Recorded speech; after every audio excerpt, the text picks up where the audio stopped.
Nothing is going on record. You please take your seat. You please take your seat. Dr. Thambi Durai ji, please take your seat. Please take. Both of you, please take your seat. Don't speak like this. Please. Dr. Sudhanshu Trivedi ji, please. आप time में जवाब दूंगा और उसके बाद ये हमारा सदन माने ना माने जो देख रहे होंगे उनके लिए कहना चाहता हूं sir, doctor APJ Abdul Kalam.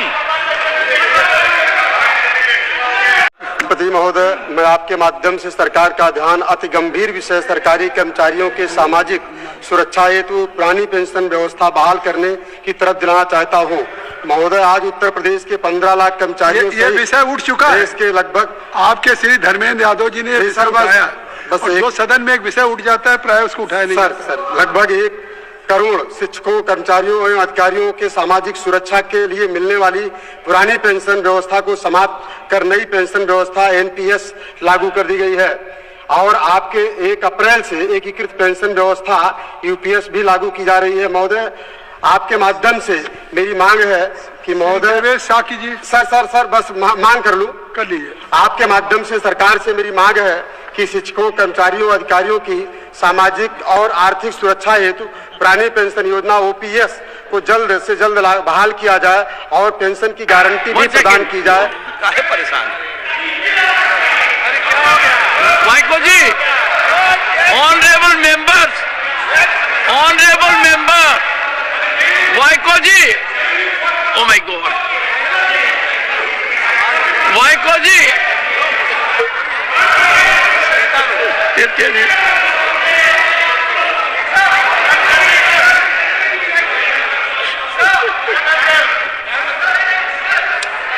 Honourable HM को जी हिंदी समझ रहे हैं।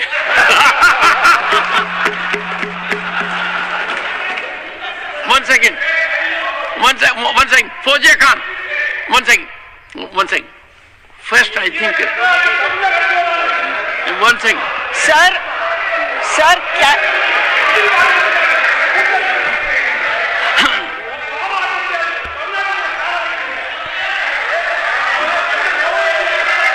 Sir, it cannot be stigmatized. Yes. An entire community cannot be branded like this. Fauziya Khan ji, I'll come to you. I'll give you the opportunity. Honorable Finance Minister. But one line is said. One line. No, one nimsha irungappa, please. He might be very emotional, sir, but that one line he said is objectionable, and I will seek your indulgence to remove it. He said, Tamil Nadu la kaarvai paakren. You enter Tamil Nadu, I'll see you. No good. இல்ல, தப்பது. அப்படி சொல்லக்கூடாது. நீங்க அப்படி பேசுறது தப்பு. நீங்க அப்படி பேசுறது ரொம்பவே தப்பு. இந்த நாட்டுல யார் வேணாலும் எங்க வேணாலும் கால் வைப்போம். யாருக்கும் அதிகாரம் இல்ல ஒரு உயிர் மேல. Honorable Finance Minister.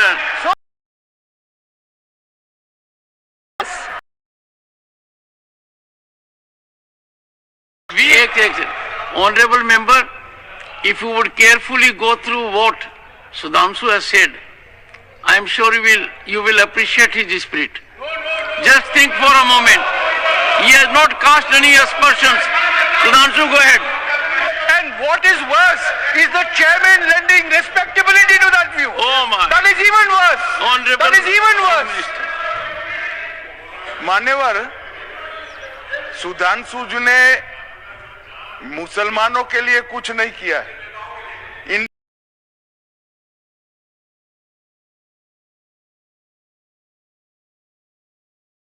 आप सुनो तो, अरे दिग्विजय सिंह सुनिए, मैं खड़ा हूं ना अपने पैर पर।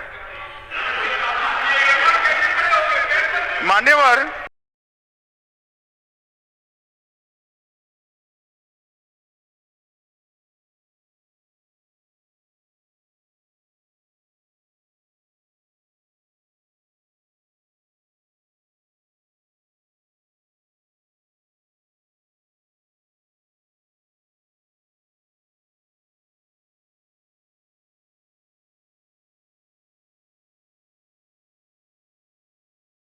ये सारे नाम आपके साथ जुड़े हैं भाई। उल्टा उन्होंने तो मुसलमान कम्युनिटी से तो ढेर सारे शायरों का नाम दिया जिन्होंने साहित्य की सेवा की और ढेर सारे साहित्य की रचना की। सुधांशु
माननीय सभापति महोदय, जो माननीय सदस्य ने बात कही है, मैं सुन रहा था डॉक्टर त्रिवेदी जी की बात।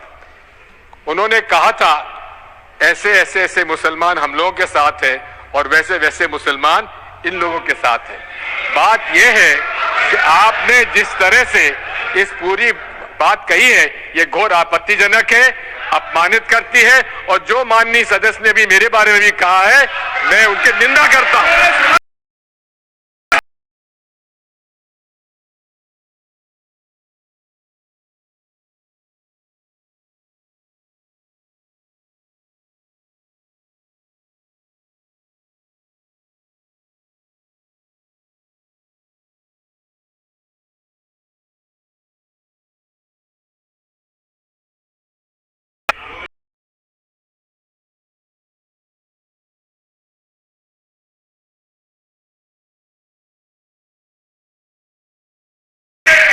मान्यवर, मैं ध्यान से बारीकी से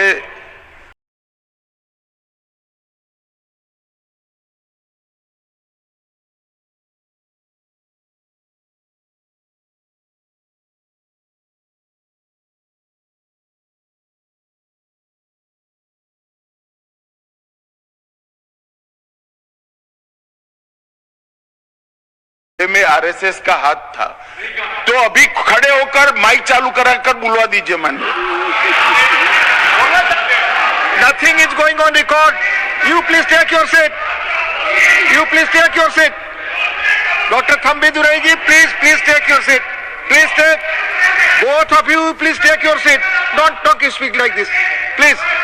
Dr. Sudhanshu Trivedi ji, please. आप बोले।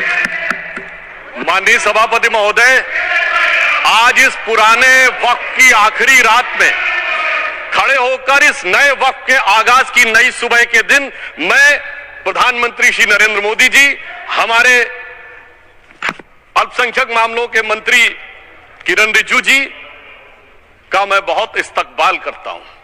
जब वक्त के ऊपर हम बात कर रहे हैं, वक्त की रुखसती का वक्त आ गया है और नई वक्त की नई सुबह होने का वक्त आ गया है। अगर हमें इस पे बात करनी है तो मुझे चार दृष्टि से बात करनी पड़ेगी। एक, इस बिल के तकनीकी प्रावधान जिसपे बहुत सारे लोग बहुत कुछ बोल चुके हैं। दूसरा है वक्त की अवधारणा, तीसरी है वक्त की राजनीति, और चौथा है वक्त की राजनीति के नाम पर होने वाली वह सांप्रदायिक बनाम सेकुलर की राजनीति। सबसे पहले हमारे नेता सदन माननीय नड्डा जी ने बताया कि किस विस्तार के साथ इस वक्त कमेटी ने काम किया, किस शिद्दत के साथ हमारी सरकार ने काम किया, और चाहे वक्त कमेटी के जेपीसी के चेयरमैन हमारे उस सदन के सदस्य जगदम्बिका पाल जी रहे हो, हमारे मंत्री जी रहे हो, सबने जिस शिद्दत से काम किया है, तो उनके लिए मैं माननीय प्रधानमंत्री जी अपनी सरकार की तरफ से कहना चाहता हूं कि उन्होंने एक इबादत के भाव से काम किया है, तो मैं कहना चाहता हूं इबादतों की तरह मैं ये काम करता हूं, अपने फर्ज को झुककर सलाम करता हूं, फिर भी आप खिलाफत कर रहे हैं तो तेरी मुखालफत से निखरती है शख्सियत मेरी। मैं सियासी दुश्मनों का भी बहुत एहतराम करता हूं। तो इस एहतराम के साथ मैं अब आगे का बयान शुरू करता हूं और मैं ये बताना चाहता हूं कि एक बड़ी सिंपल सी बात है जो अभी माननीय नड्डा जी ने भी कहा। दुनिया के तमाम मुस्लिम देश बता दिए, इस्लाम की धर्म स्थली सऊदी अरब, सबसे बड़ा मुस्लिम देश Indonesia. Home minister after long time who has brought about changes unthinkable. What he said, you can be fully assured. Yes, Honorable Home Minister. Yes, Jairam ji. Minister, if the Honorable Finance Minister Honorable Member has found a statement objectionable, Jairam ji, the statement of the Honorable Member stigmatizing a whole community is objectionable. Oh. And what is worse? Sir 1707 के बाद तो इस्लामी हुकूमत दिल्ली से खत्म हो गई थी। एक आखिरी मुगल बादशाह शाह आलम के लिए तो बोला जाता था सल्तनते शाह आलम दे लाल किले ते पालम, यानी आज का IGI एयरपोर्ट। तो साहब उसके बाद ये गुजरात के सूरत से लेकर लखनऊ तक उनका मालिकाना हक निकलने कहां से लगा? अरे भाई जब दिल्ली को कैप्चर किया था अंग्रेजों ने तो सारी जमीन अंग्रेजों की थी। तो जब मैं अपने कांग्रेस के मित्रों से पूछना चाहता हूं, ये जब गवर्नमेंट ऑफ इंडिया एक्ट में पावर डीड ट्रांसफर की थी तो पढ़े नहीं थे क्या, या खोखले कागज पर साइन कर लिए थे, या कागज सही था आप खोखला करने की बात है? मैं पूछना चाहता हूं जब 250 साल तक वो हुकूमत ही नहीं रही तो उस हुकूमत के फरमान की लेजिटिमेसी कैसे हो सकती है? ये मैं कानूनविदों के लिए भी एक फूड फॉर थॉट रखने की बात करता हूं। और दूसरी बात मैं कहना चाहता हूं, ये किन हुकूमतों की बात कर रहे हैं सभापति महोदय? अगर सूरत नगर निगम पे दावा है मुगल के जमाने का और तमिलनाडु के मंदिर पर अरकाट के नवाब का, सभापति महोदय ये वो हुकूमतें थी जो जजिया लगाती थी, ये वो हुकूमतें थी जो जिम्मी का कॉन्सेप्ट रखती थी, ये वो हुकूमतें थी जो गाजी की बात करती थी। क्या भारत के संविधान में उन हुकूमतों के फरमान को सही मान्यता देना सही है? बिल्कुल गलत है। मैं कहता हूं बाबा साहब अंबेडकर के संविधान में यदि आप ऐसी हुकूमतों के फरमान को रखने की कोशिश करते हैं तो this is fraud on constitution. और हमारी सरकार ने अगर बैकडेट से वो बंद किया है तो उस फ्रॉड को रोकने की पूरी व्यवस्था की है। और यहां पर मैं ये भी कहना चाहता हूं सभापति महोदय, जमींदारी उन्मूलन 1948 में हो गया, मगर ये बाद में जमींदार कैसे क्रिएट हो गए? हमने बचपन में विनोबा भावे, हम लोगों के जन्म से बहुत पहले की बात है, विनोबा भावे जी के भूदान आंदोलन की बात सुनी थी जिसमें जमींदारों से पैसा लेके जमीन लेके गरीबों को दी जाती थी। पर सभापति महोदय कभी आपने सुना कि गरीबों की जमीन जमींदारों को मिल जाए? वो 2013 के बोर्ड ने वो व्यवस्था कर रखी थी, यानी वो भूदान आंदोलन था गांधी जी के शिष्य विनोबा जी का, तो आज के गांधियों के नेतृत्व में भू हड़प आंदोलन शुरू हो गया। अगर वो भूदान आंदोलन था तो ये भू हड़प आंदोलन था। इसलिए मैं एक और बात भी कहना चाहूंगा सभापति महोदय कि जिन हुकूमतों के फरमान की बात की जाती है, एक और फैक्ट है, इसको कोई अन्यथा न ले, जितने मुस्लिम बादशाह अलाउद्दीन खिलजी के बाद उन्होंने बगदाद की खलीफा का खुतबा पढ़ा है, that is a foreign rule, it's on record. कैसे उसको भारत सरकार मान्यता दे सकती है? इसलिए मैं कहना चाहता हूं जरा सा गौर से देखेंगे तो हकीकत आपके सामने आ जाएगी। और क्या कभी किसी ने कल्पना की, किसी क्रिश्चियन ने तो नहीं कहा कि इंडिया गेट हमारा है, गेटवे ऑफ इंडिया हमारा है, और चर्च नहीं सही फिर भी चर्च गेट हमारा है? तो फिर ये केवल किसी एक के दिमाग में क्यों आती है? हमने जो इवैक्यू एक्ट के तहत दे दिया था पाकिस्तान के गए लोगों को, क्या हमारे जो सिख और हिंदू भाई आए थे उनकी जमीनें मिली? अरे महाराजा रणजीत सिंह की राजधानी लाहौर थी और काबुल तक था राज, तो क्या उन्होंने जमीनें नहीं दान दी होगी गुरुद्वारे और मंदिरों को? वो मिली? अरे वो तो छोड़िए, ननकाना साहब और करतारपुर साहब तक नहीं मिला था। इससे दिखाई पड़ता है कि कितनी एक तरफा हम लोगों ने कोई निगोशिएट ही नहीं किया और उसे करने की बात कही थी। इसलिए मैं कह सकता हूं सर, अब हमारी सरकार ने जो संशोधन किए हैं, अब ये मजहबी हुकूमत के फरमान से नहीं, बाबा साहब अंबेडकर के संविधान से चलने वाला है। अब मैं अंत में उस विषय के ऊपर आता हूं जिसे सांप्रदायिक राजनीति बनाम सेकुलर राजनीति इसके ऊपर कहा जाता है। सभापति महोदय मैं बताना चाहता हूं कि जब आजादी मिली उसके बाद क्या किसी ने डिमांड किया था कि हमें वक्फ बोर्ड चाहिए? नहीं किया था। फिर क्यों 54 में दिया गया? किसी मुस्लिम ने डिमांड किया क्या कि मदरसे चाहिए? फिर क्यों दिया गया? मुस्लिम समाज तो राष्ट्र की मुख्यधारा में आने को तैयार था, इसीलिए यूसुफ खान, दिलीप कुमार के नाम से आने में उन्हें कोई प्रॉब्लम नहीं थी। महजबीन बानो को मीना कुमारी के रूप में आने में प्रॉब्लम नहीं थी, मुमताज बेगम को मधुबाला बन के आने में प्रॉब्लम नहीं थी, हामिद अली को अजीत के रूप में आने प्रॉब्लम नहीं थी। मगर और मैं यह भी बताना चाहता हूं, मुस्लिम समाज में बहुत बड़ा तबका उस समय इस बात को सोच रहा था, और अभी कपिल सिब्बल साहब बोले ये उस चीज के वकील रहे, इन्हें पता होना चाहिए, पता होगा कि सुन्नी सेंट्रल वक्फ बोर्ड राम मंदिर में 1961 में मुद्दई बना है, 12 साल के बाद, क्योंकि के मोहम्मद ने लिखा है कि एक बहुत बड़ा तबका था जो ये मानता था कि हमें इस चक्कर में नहीं पड़ना चाहिए। मगर अफसोस कि वही लेफ्टिस्टों सेक्युलरिस्टों ने उनको समझाकर इस मुकाम तक लाकर खड़ा कर लिया।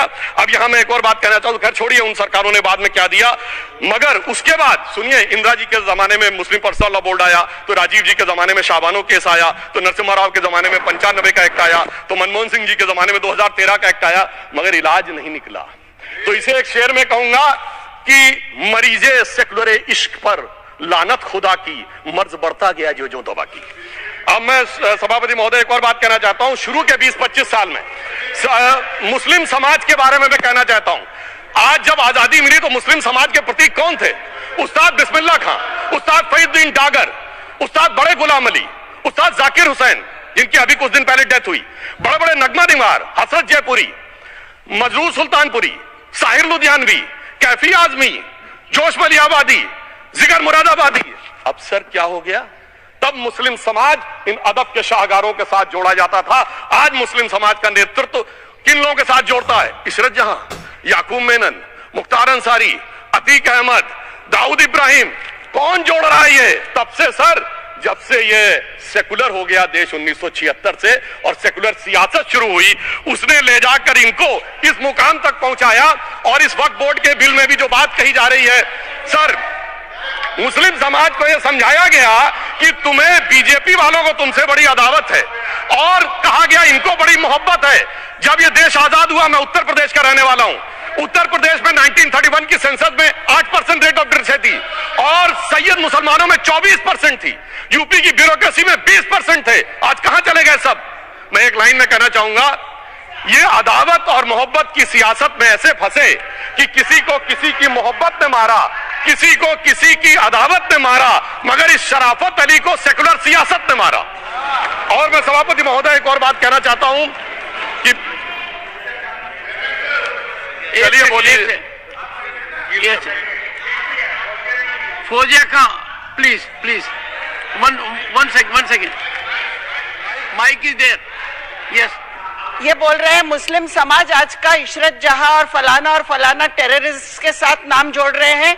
ये बिल्कुल आरोप है सर, इसको एक्सपंज करना चाहिए। ये समाज के साथ अन्याय है, ये बात आपको एक्सपंज करना होगा सर, ये बात को।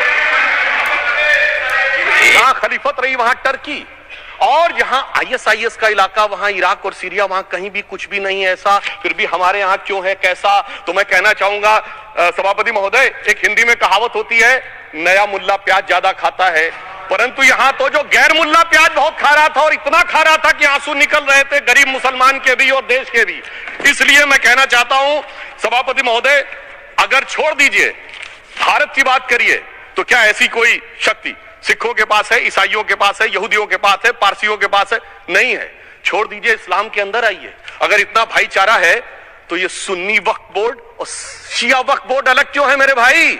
जमीन पे एक दूसरे पे एतबार नहीं है, सिर्फ सियासत के लिए साथ में आने की बात है। ये भी जरा सोचने की बात है। और जो अकलियतों में भी अकलियत है, आगा खानी है, बाकी है, जो बोहरा है, उनकी तो कोई गिनती नहीं है।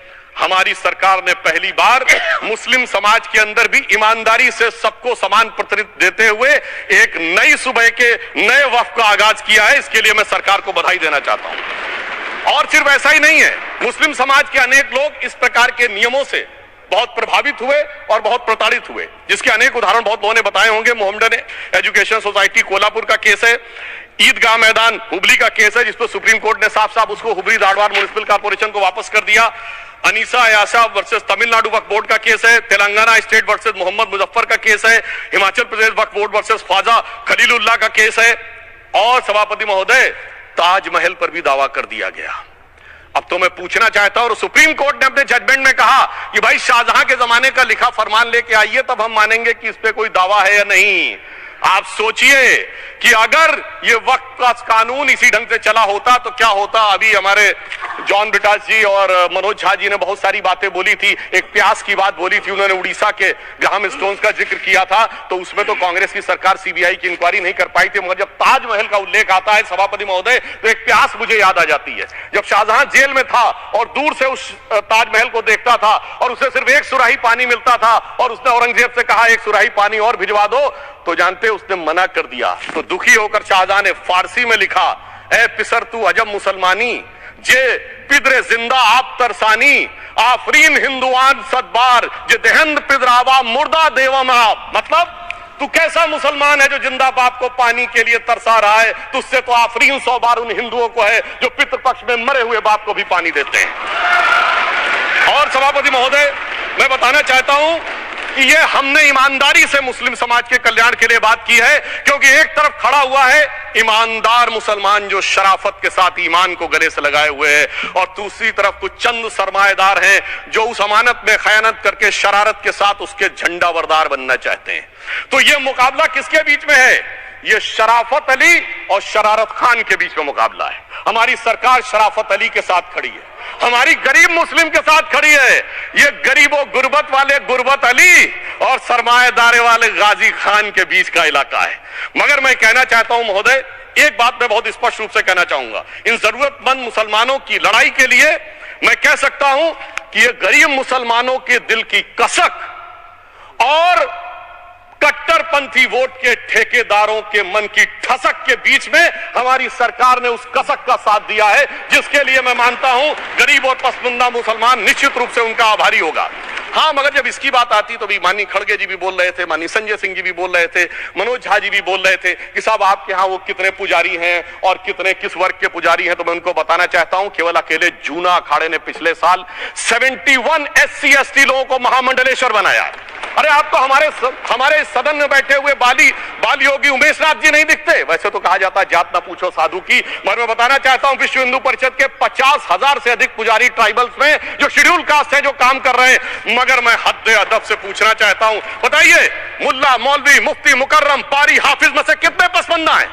उसमें कितने जुलाहा अंसारी खोसी बताइए मिरासी कितने हैं? बाकी छोड़िए, पसंदला बोर्ड में है क्या? अरे वक्फ बोर्ड में है क्या? इसीलिए मैं कहता हूं खुद मियां फजीहत दूसरों को नसीहत। अगर ईमानदारी से बात करनी है तो उस पर आगे। मगर मैं एक बात और कहना चाहूंगा कि हमारी जो सरकार ने नाम दिया है इसको उम्मीद नाम दिया है, और ये उम्मीद है किसके लिए? उस ईमानदार मुसलमान के लिए और देश के हर खास व आम के लिए ये उम्मीद है। मगर सभापति महोदय, कुछ लोग वो हैं जो उम्मा का ख्वाब पाले हुए थे। उम्मा शायद हमारे बहुत से लोग समझते हो ना समझते हो, पूरी एक एंटायर जो इस्लामिक खलीफत और राज होता है उसको उम्मा कहते हैं। उम्मीद वालों को तो उम्मीद की नई रोशनी दिख रही है, उम्मा वालों की उम्मीद पे पानी फिर रहा है। तो ये उम्मीद और उम्मा के बीच का भी मामला है। परंतु मैं ये भी कहना चाहूंगा सभापति महोदय, इसके बाद सिर्फ ऐसा ही नहीं था। प्रॉपर्टीज के ऊपर, तमाम सरकारी प्रॉपर्टीज पे जिसमें बहुत डिटेल में हमारे साथी लोग गए, मैं डिटेल में नहीं जाना चाहता। भोपाल का विषय है, हैदराबाद का विषय है, मुंबई का है, लखनऊ का है, पटना का है, बहुत प्रकार से है। माननीय लालू प्रसाद यादव जी का विषय जब बताया गया था तो बहुत ज्यादा हमारे मनोज झा जी बोल रहे थे, तो अब मैं उसके डिटेल में नहीं जाना चाहता हूं। सबने वो वीडियो देखा है। बस एक लाइन में उनके लिए कहना चाहूंगा, वो कुछ भी बोल रहे हैं, जिसे कहते हैं बिगड़ी बात बने नहीं, लाख करो किनकोए, रहीमन बिगड़े दूध को मथे न माखन होए। अब जो बोलना था वो बोल चुके, सबके सामने वो आ चुका। अब एक बात और है, दूसरे धर्म स्थलों के बारे में विषय आता है, तो मैं याद दिलाना चाहता हूं केरला के कैथोलिक चर्च ने 31 मार्च 2025 को जो लिखा, सिर्फ उसकी लास्ट की 2 लाइन बोलना चाहता हूं। We request the central government to get the amendment bill passed as early as possible so that the tears of thousands of suffering people in the place like Munambam can be wiped out only by a legal amendment that can provide a permanent solution to their suffering. We urge all the MPs from opposition party to support the bill so that the historic legislation can become unanimous. मगर सभापति महोदय, ये अल्पसंख्यकों की बात करने वाले जब अल्पसंख्यक की बात आती तराजू पे तोलते हैं, किसका वेट ज्यादा है, किसकी धमक ज्यादा है, किसकी खनक ज्यादा है, फिर तय करते हैं कि माइनॉरिटी के साथ आना है, किस माइनॉरिटी के साथ नहीं आना है। और मैं एक और बात कहना चाहता हूं, तमिलनाडु के तिरुचेरी मंदिर की बात आई, यमुनानगर में गुरुद्वारे की बात आई, केरल में क्रिश्चियन कम्युनिटी की जमीन की बात आई। बहुत सारे लोग प्लेसेस ऑफ वर्शिप के एक्ट की बात करते हैं, तो एज पर places of worship act Tamil Nadu का मंदिर का तो स्टेटस नहीं चेंज हो सकता, भाई 15 अगस्त 47 के बाद किसी प्लेस ऑफ वर्शिप का स्टेटस नहीं चेंज हो सकता, तो वक्फ बोर्ड को क्लेम फॉरफिट कर देना चाहिए, because it is in contrast to the places of worship act. परंतु अब सुनिए, यही गुरुद्वारे के बारे में भी होना चाहिए। मगर सभापति महोदय, चाहे वक्फ बोर्ड का एक्ट हो, चाहे प्लेसेस ऑफ वर्शिप एक्ट हो, एक ही को फायदा होना है, जिसे कहावत में कहते हैं खरबूजा छुरी पर गिरे या छुरी खरबूजे पे गिरे, आखिर में कटना भगवे रंग के खरबूजे को ही होता है। अब मैं यह भी बताना चाहता हूं कि इन संपत्तियों के द्वारा जो कुछ हुआ, उन्होंने इतनी चीजों को लिया है, इतनी चीजों को लिया है। एक पुराना उर्दू का शेर है कि मिटे नामियों के निशान कैसे कैसे, और ये जमीन खा गई आसमां कैसे कैसे। इस जमीन ने कैसे कैसे लोगों को अपने में समा लिया, इसकी तमाम तारीख गवाह है। अगर मैं इसमें बहुत डिटेल में जाऊंगा तो सदन का बहुत सारा वक्त जाएगा, परंतु मैं एक बात ये कहना चाहता हूं कि जब इतना ज्यादा आगे बढ़ गया तो फिर कोर्ट ने आगे इंटरवेंशन करना शुरू किया। मैं डिटेल में नहीं जाना चाहता हूं। अभी कार्तिकेय शर्मा जी ने बहुतों ने बोला सैयद फसल का case versus union of government, Allahabad high court के केस को कहा, मगर Bashir versus state of West Bengal case में उन्होंने बहुत क्लियर कट कहा है कि waqf is not a religious denomination in accordance with Article 26 of the Constitution, so the matter relating to the restricting the economic, financial, political and other sectoral activities that may be associated with religious practice under Article 25(2)(a) of the Constitution can be regulated by the state। तो मुझे लगता है अब इसके बाद कोई किंतु परंतु का स्कोप नहीं रह जाना चाहिए। परंतु उसके बाद सभापति महोदय, जो कानून को न माने, जो कहे संविधान को नहीं मानेंगे, और जो ये कहे कि साहब अदालत के आदेश को भी नहीं मानेंगे, तो फिर इसका मतलब उसके मन में तो एक ऐसी बादशाही आ गई है। इसके लिए मुझे सभापति महोदय, वो पुरानी वाली फिल्म अगर लोगों को याद हो तो मुगले आजम का वो सीन याद आता है कि जब अकबर ने अनारकली को कैद कर लिया तो सलीम कहता है जब्त मैं करूं जिसकी की जमीन वीरान हो गई है, जब्त वो न करे जिनके सिर्फ शौक के बाद चाहत को ठेस पहुंची है। ये जिल्ले इलाही की बादशाही नहीं बल्कि खुदाई है। मैं कहना चाहता हूं जो संविधान को न माने, कानून का न माने, इसका मतलब वो अपनी खुदाई में जी रहा है। तो ये वो लोग हैं। और वैसे मैं सभापति महोदय, खुदाई से आजकल बहुत से लोगों को डर लगता है, क्योंकि जहां जहां खुदा है वहां वहां भगवान है, जहां जहां खुदा है वहां वहां भगवान है। बाकी आप सब बहुत बुद्धिमान हैं। अब मैं ये भी बात कहना चाहता हूं, और वैसे आखिर में उस अनारकली को कैद से छुड़ाने के लिए सलीम का एक हिंदू साथी दुर्जन सिंह ही आया था। मैं कह सकता हूं कि वक्फ की इस मुकद्दस जमीन को अगर कैद करके रखा है तो उन चंद लोगों ने जिनके दिमाग आज भी उन चीजों में भरे हुए हैं कि कोई समझता हम तो किसी जमाने में हुक्मरान वक्त थे, कोई कहता हुजूर नवाब थे, कोई कहता बादशाह आलमगीर थे, कोई कहता है बादशाह गाजी जिंदा पीर थे। तो नदीमुल हक साहब ने जो बोला था ना, किसी के बाप का हिंदुस्तान थोड़ी है, बिल्कुल मैं कहना चाहता हूं जिन्होंने इस देश के लिए खून बहाया उनके बाप का हिंदुस्तान है, उस गरीब मुस्लिम कारीगर के बाप का हिंदुस्तान है। पर जो ये कहते हैं कि आगरे का लाल किला किसके बाप ने बनवाया, आगरे का किला किसके बाप ने बनवाया, दिल्ली का किला किसके बाप ने बनवाया, हैदराबाद का चार मीनार किसके बाप ने बनवाया, उसके बाप का ये हिंदुस्तान नहीं है। और उसके बाद भी जो आप करना चाहते हैं, अगर इस रास्ते में आप कांटे बिछाना चाहते हैं, तो उनके लिए एक लाइन कहना चाहता हूं सभापति महोदय, तेरी तमन्ना है पर हम खार न बोने देंगे, खार कांटों को कहते हैं, तेरी तमन्ना है पर हम खार न बोने देंगे, तुझे हम राह की दीवार न होने देंगे, तू सबको रौंद कर आगे जो निकलना चाहे हम तेरी इतनी भी रफ्तार न होने देंगे। और इसीलिए हमारी सरकार ने इस विषय के ऊपर एक सही और सटीक प्रयोग करने का प्रयास किया है। मैं दूसरी बात यह भी बताना चाहता हूं, हमारे डीएमके के तिरुचि शिवाजी ने अनायास अकारण यह बात बोली थी कि उस समय जब जिन्ना का उल्लेख करते हुए उन्होंने कहा कि पार्टीशन के समय, तो मैं उनके सुलभ संज्ञान के लिए बता देता हूं, 1946 की कॉन्स्टिट्यूएंट असेंबली में मद्रास प्रेसिडेंसी में 30 आउट ऑफ 30 सीट जो थी वो मुस्लिम लीग ने जीती थी विद 95% ऑफ वोट्स, और एक भी मुस्लिम वहां के बाद बाहर नहीं गया। इसलिए मैं ईमानदारी से कहना चाहता हूं, फैक्ट को समझिए। और जो मद्रास प्रेसिडेंसी के मुस्लिम लीग के अध्यक्ष थे और पीजे पोकर साहब बहादुर और मोहम्मद इस्माइल, वही बाद में इंडियन यूनियन मुस्लिम लीग के अध्यक्ष बने, और उन्होंने 28 अगस्त 1947 को सेपरेट इलेक्टोरेट मांगे। जो कोई जाके कॉन्स्टिट्यूएंट असेंबली की डिबेट में पार्लियामेंट की, आप वेबसाइट पे पेज नंबर 270 पे जाके पढ़ लीजिएगा, सरदार पटेल ने बड़े गुस्से में इस बात को कहा, अब जो हो गया सो हो गया, एक रात में दिल नहीं बदल गया, मगर अब देश के लिए कैसे आगे बढ़ना है उसके लिए ईमानदारी से आगे आओ। और खैर मैं अंबेडकर जी और पटेल जी के बहुत सारे वो कोट कर सकता हूं, सारी बातों को छोड़िए, मगर अफसोस की बात यह है सर कि अभी मनोज झा जी ने बोला था हम में से कोई शक है, कोई हूण है और ये करिए। अरे भैया जमाने चले गए, अब जेनेटिक सीक्वेंसिंग का जमाना आ गया है, और जेनेटिक सीक्वेंसिंग ने क्या प्रूव किया है? दुनिया के सबसे बड़े मुस्लिम देश इंडोनेशिया के राष्ट्रपति आए थे और राष्ट्रपति भवन में उन्होंने डिनर के दौरान कहा कि few weeks back I got my genetic sequencing done and I was told that I am an Indian GDNA. अरे साहब, कहां गुलामी की मानसिकता में पड़े हुए हैं सभापति महोदय? और यहां गुलामी की मानसिकता इस कदर पैबस्त है लोगों के दिमागों में। किसी सदन के एक सदस्य यहां विराजमान है, वो उस समय महाराणा सांगा का उल्लेख कर दिए। मैं ईमानदारी से कहता हूं, एक भी इंडियन सोर्स में इसका उल्लेख नहीं है, सारे के सारे फॉरेनर्स और लुटेरों के सोर्स में उल्लेख है। इसीलिए मैं कहता हूं, ये गुलामी की जिन्होंने गुलाम बनाया उनके सोर्सेस पे यकीन न करिए। और वैसे थोड़ा सा आउट ऑफ कॉन्टेक्स्ट हो तो ये भी बोल दूं, हमारे सदन के बहुत सदस्यों को नहीं पता होगा, अलेक्जेंडर के आक्रमण का किसी भारतीय सोर्स में कोई उल्लेख नहीं है, पोरस नाम के किसी राजा का उल्लेख नहीं है, सिर्फ और सिर्फ ग्रीक में है। इसलिए गुलामी की मानसिकता से बाहर निकलिए, तब इन चीजों को आप सही ढंग से समझने में सफल होंगे। मेरा अब यह भी अनुरोध अपने सदस्यों के साथ है। वक्त की अवधारणा के बारे में बहुत कुछ बोला जा चुका है कि ओरिजिनली कहां से आया, पर मैं इतना कहना चाहूंगा, सबसे पहले वक्त का उल्लेख आता है जब ससनीड एम्पायर को खलीफा उमर ने कैप्चर किया, तो आज का जो सदन इराक है उसके इलाके को उन्होंने वक्फ डिक्लेयर किया और वो स्टेट के द्वारा कंट्रोल होता था। स्टेट के बारे में माननीय नड्डा जी ने अभी बताया कि बड़े बड़े देशों में किस ढंग से होता था।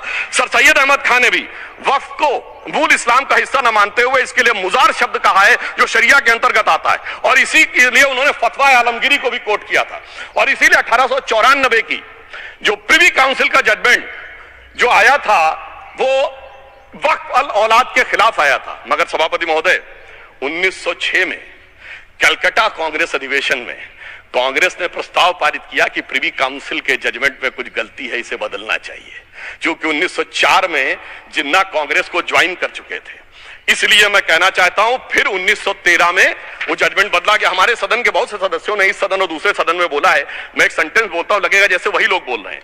वर्ड ये है, कोट है, since the bill was introduced to administer the Muslim law for मुसलमान्स, so the question of public policy does not arise.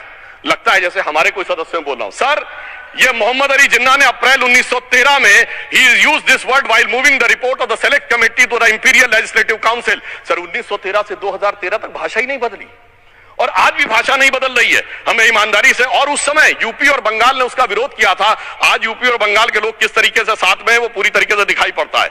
इसलिए हम ये कहना चाहते हैं, हाँ, एक प्रश्न बहुत उठाया जाता है कि केवल मुस्लिम ही वक्फ को क्यों दान दे सकता, ऐसा वक्फ बोर्ड में क्यों संशोधन किया गया। मैं ईमानदारी से कहना चाहता हूं, वैसा नहीं क्योंकि मैं इस्लामिक मामलों का बहुत बड़ा आलिम फाजिल जानकार हूं, मगर इस्लाम में बहुत साफ मान्यता है कि जो गैर मुस्लिम है उसकी इबादत अल्लाह कबूल नहीं कर सकते, उसकी दुआ कबूल नहीं होगी तो दान कैसे कबूल होगा। साहब, हम इस्लामिक भावना का सम्मान कर रहे हैं। हमारे अल्पसंख्यक मंत्री गए थे तो वो मदीना में एक डेफिनेट लेवल तक जा सकते, उसके आगे नहीं जा सकते। अगर इबादत की इजाजत नहीं है तो साहब जायदाद की इजाजत कैसे हो सकती है। मुस्लिम भावना का सम्मान है, और अगर है तो कोई मुल्ला मौलवी मुफ्ती मुकर्रम बारी आज आके बता दे कि कबूल हो सकती है दुआ, तो हम दान भी कबूल करने के लिए तैयार हैं। और तो और छोड़िए साहब, जब आप कहते हैं कि हर चीज हलाल होनी चाहिए, तो साहब हलाल करने की प्रक्रिया नहीं, हलाल करने वाला भी मुस्लिम होना चाहिए, तब वो हलाल होता था। तो मैं पूछना चाहता हूं साहब, काटने के लिए तो हलाल होने के लिए मुस्लिम जरूरी है, और बांटने के लिए बगैर मुस्लिम के भी हलाल होगा, ऐसा तो नहीं हो सकता। तो जो हमारी सरकार ने किया है वो मुस्लिम भावना के सम्मान के लिए किया है। और जहां तक मैं कहना चाहूंगा, हिंदू समाज के बारे में बात करते हैं, हमारे यहां कोई प्रॉब्लम नहीं है। हमारे यहां कोई ऐसा नहीं कि हज पे कोई गैर मुस्लिम नहीं जा सकता। हमारे देखिए कुंभ में 50 लाख विदेशी आए थे और किसी से नहीं कहा या कन्वर्ट हो जाओ। इसलिए मैं कहना चाहता हूं, हिंदुइज्म की धारणा और बाकी धारणा का जो तुलना करने का प्रयास करते हैं वो बहुत उचित नहीं है। मगर सभापति महोदय, इस वक्त में कई अद्भुत नजारे दिखाए। इस्लाम में जो काफिर से ज्यादा मुशरिक और शिर्क को बुरा माना गया, नहीं जो भगवान को माने ही नहीं। यहां देखिए वो लेफ्ट के लोग जो कहते धर्म एक अफीम है, वो आज खुदाई खिदमतगार बन के खड़े हो गए। सोचिए कैसा बदलाव आया है। और सर, मुझे एक और चीज नजर आती है, एक पुराना गीत था, वक्त ने किया क्या हसी सितम। तो आज मैं कहना चाहूंगा, वक्त ने किया क्या हसी सितम कि मुस्लिम लीग और शिवसेना मिलके हो गए हम। और मैं कहना चाहता हूं, ये मुस्लिम लीग वो है जिसने सेपरेट इलेक्टोरेट की मांग की थी, और इस शिवसेना के उबाटा के हमारे इस सदन के एक सदस्य हैं। और सर, हमारे साथ मुरली जी बैठे हैं, मुरली देवड़ा जी ने मुझे याद दिलाया, उन्होंने मिलिंद देवड़ा जी ने याद दिलाया, उन्होंने